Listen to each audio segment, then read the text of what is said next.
Hello दोस्तों, कैसे हो आप सब।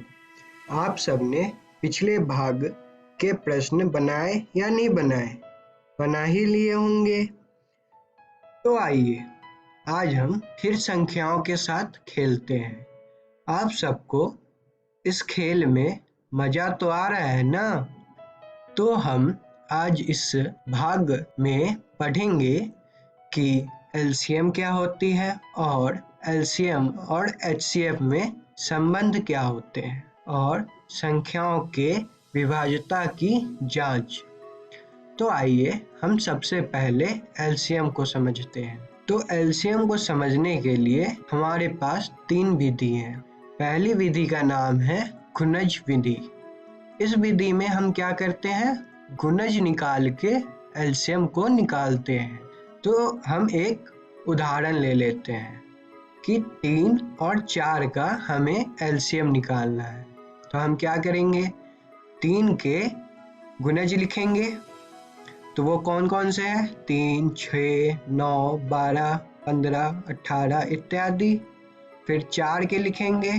तो 4 के कौन कौन से गुणज हैं, 4, 8, 12, 16, 20, 24, 28 इत्यादि। इन दोनों में उभनिष्ठ गुणज कौन कौन से हैं, 12 और 24। तो हम कह सकते हैं कि 12 और 24 उभनिष्ठ गुणज है। तो हम क्या करते हैं, एलसीएम निकालने के लिए सबसे छोटी उभनिष्ठ गुणज को लेते हैं। तो एलसीएम क्या हुई 3 और 4 की, 12। अब हम दूसरी विधि पढ़ते हैं। इसे हम कहते हैं अभाज्य गुणनखंड विधि। इसमें हम क्या करते हैं, अभाज्य संख्याओं से गुणनखंड निकाल के एलसीएम को निकालते हैं। तो आइए हम एक उदाहरण से इसे समझते हैं। तो हमने एक संख्या ले ली 6 और 15। तो 6 के अभाज्य गुणनखंड कौन कौन से होंगे, 2 गुने 3 या 3 गुने 2। जैसे 15 के कौन से होंगे, 3 गुने 5। तो हम यहाँ देख रहे हैं कि 3 दोनों में उभनिष्ठ है। तो एलसीएम क्या होगी, 2 गुने 3 गुने 5 बराबर 30। जो भी उभनिष्ठ होते हैं उसे हम 1 मांगते हैं। आइए अब हम तीसरी विधि पढ़ते हैं। इसका नाम है विभाजक विधि। इस विधि में हम विभाजित करके एलसीएम को निकालते हैं। तो हम एक संख्या ले लेते हैं 4 और 6। तो आप देख रहे हैं 4 और 6 दोनों 2 से विभाजित है। तो जब हम 2 से विभाजित करें 4 और 6 को, तो 2 बार में 4 विभाजित हो रहा है और 3 बार में 6 विभाजित हो रहा है। अब कोई भी ऐसी उभनिष्ठ संख्या नहीं है जिससे यह दोनों संख्याएं विभाजित हो। तो हम एक एक करके दोनों को विभाजित करते हैं। तो हम 2 लिए, 2 से 2 को विभाजित करेंगे तो 1 आएगा, और 2 से 3 विभाजित नहीं हो रहा तो हम उसे ऐसे ही लिख देते हैं। फिर हम अब 3 से विभाजित करते हैं तो 1 तो ऐसे ही आ जाएगा, और 3 से 3 विभाजित होगा तो 1 आएगा।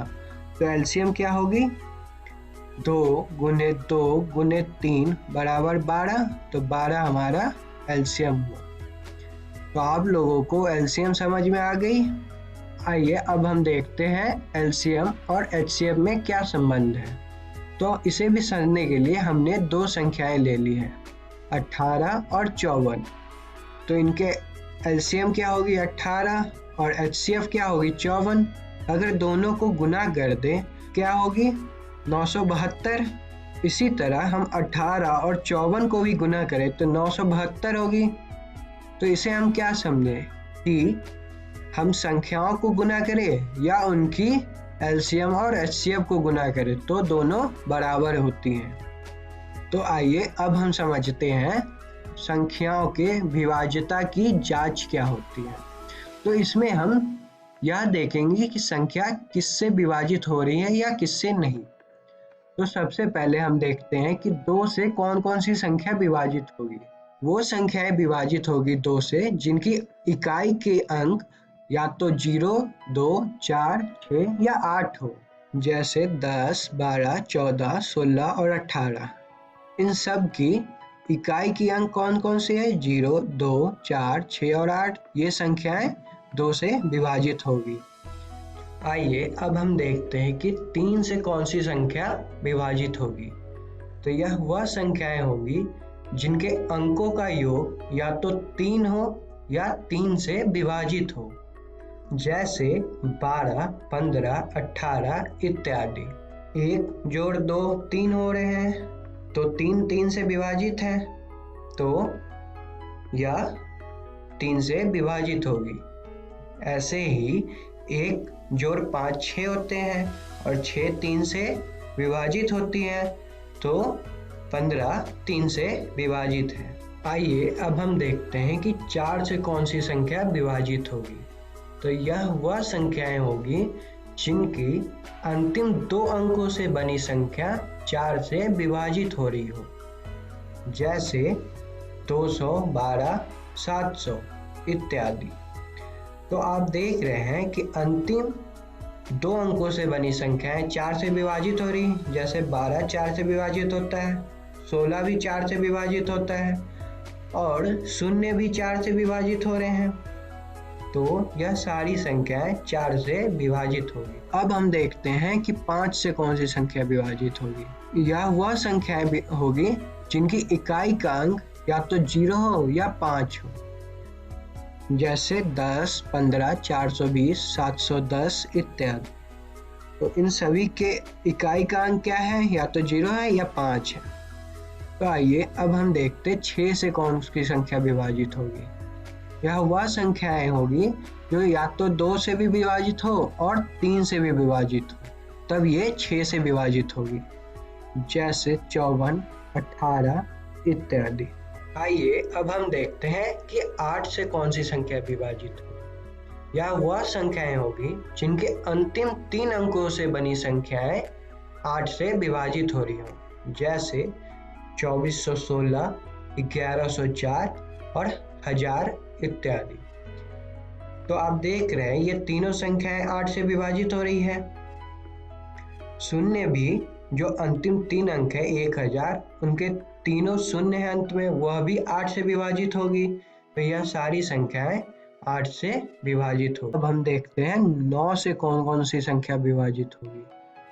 तो यह वह संख्याएं होगी जिनकी अंकों का योग 9 हो या 9 से विभाजित हो रही हो, जैसे 27, 36, 54 इत्यादि।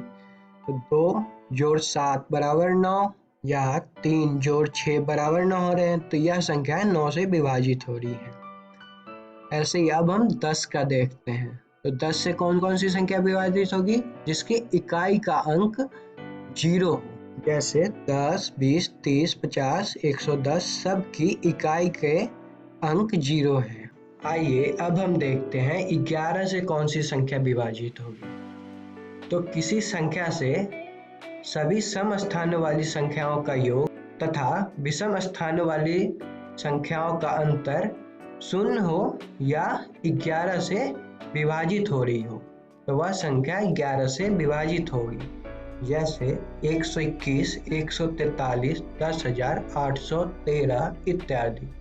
तो आइए अब हम देखते हैं 10,813 कैसे 11 से विभाजित हो रही है।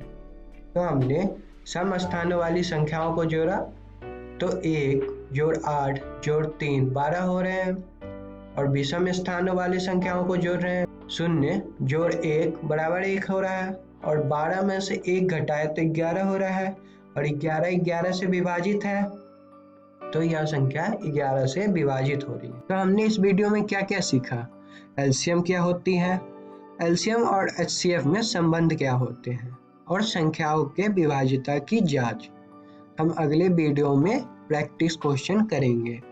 Thank you.